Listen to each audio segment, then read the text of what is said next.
Romans chapter 4. Truth number 41. Christ died, not the law. Romans chapter 4, verse 1 to 5. What then shall we say that Abraham our father has found according to the flesh? For if Abraham was justified by works, he has something to boast about, but not before God. For what does the scripture say? Abraham believed God, and it was accounted to him for righteousness. Now to him who works, the wages are not counted as grace, but as debt. But to him who does not work, but believes on him who justifies the ungodly, his faith is accounted for righteousness. The works of Abraham are not his good deeds or any specific upright behavior. This is evident by the precise words that Paul uses here. He contrasts flesh, works, boasting with faith, grace, justification, and imputed righteousness. The specific work of Abraham that Paul is targeting is the circumcision he received as an adult. The sign of circumcision was given after Abraham placed his faith in the Lord, not before. Romans chapter 4, verse 11. He received the sign of circumcision, a seal of the righteousness of the faith which he had, while still uncircumcised, that he might be the father of all those who believe, though they are uncircumcised, that righteousness might be imputed to them also. The work of circumcision did not play a role in Abraham's justification. Because he believed God and was declared righteous before circumcision, Abraham was saved by faith, not by the fleshly work of circumcision.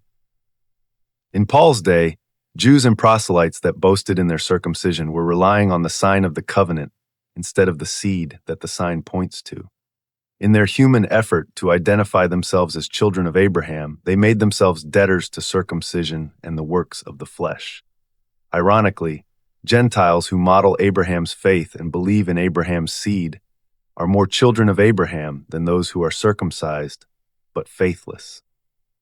Paul's point is that the promise of salvation comes through faith, not the ritual of circumcision.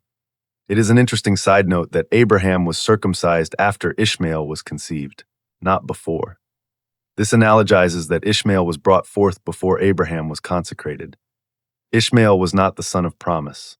He came about through fleshly means and was a work of the flesh. Symbolically, it illustrates that these circumcises were trying to receive the promises of God through fleshly means. But Yeshua, the promised son of Abraham, is a work of the Spirit and was brought forth through supernatural means. Our salvation is secured through a work of the Spirit, not a work of the flesh. Consequently, Israel was guilty of worshiping circumcision, which was the sin, instead of worshiping the seed.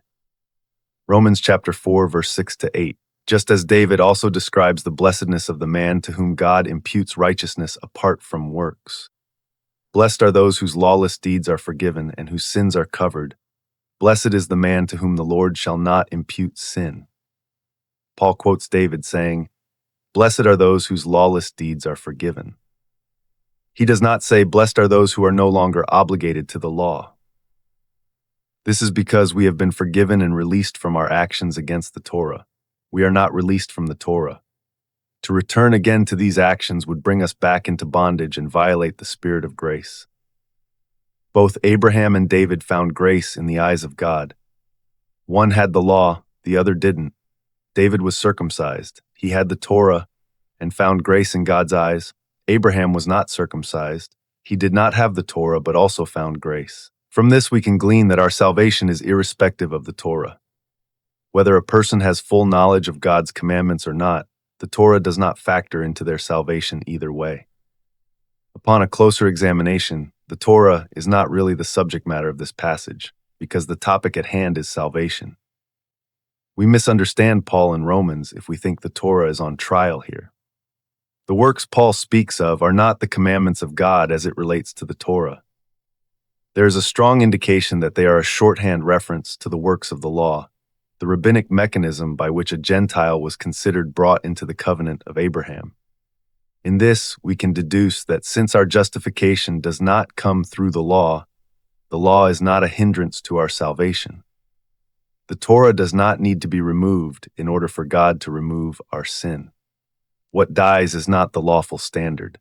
Instead, it is Yeshua who died to satisfy the penalty of our lawless rebellion.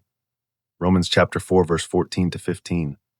For if those who are of the law are heirs, faith is made void and the promise of no effect, because the law brings about wrath, for where there is no law, there is no transgression. Those who are of the law are those trusting in circumcision, Jewish identity, or the manner in which they follow the Torah to make them righteous before God. In reality, they are missing out on Abraham's inheritance. By seeking righteousness without faith, they still remain under sin and are outside of the promises of God. The same law that they seek to be under is the same law that judges them for being a faithless transgressor of the law. Conclusion: those who believe that the law is done away give themselves convenient liberty to engage in lawlessness.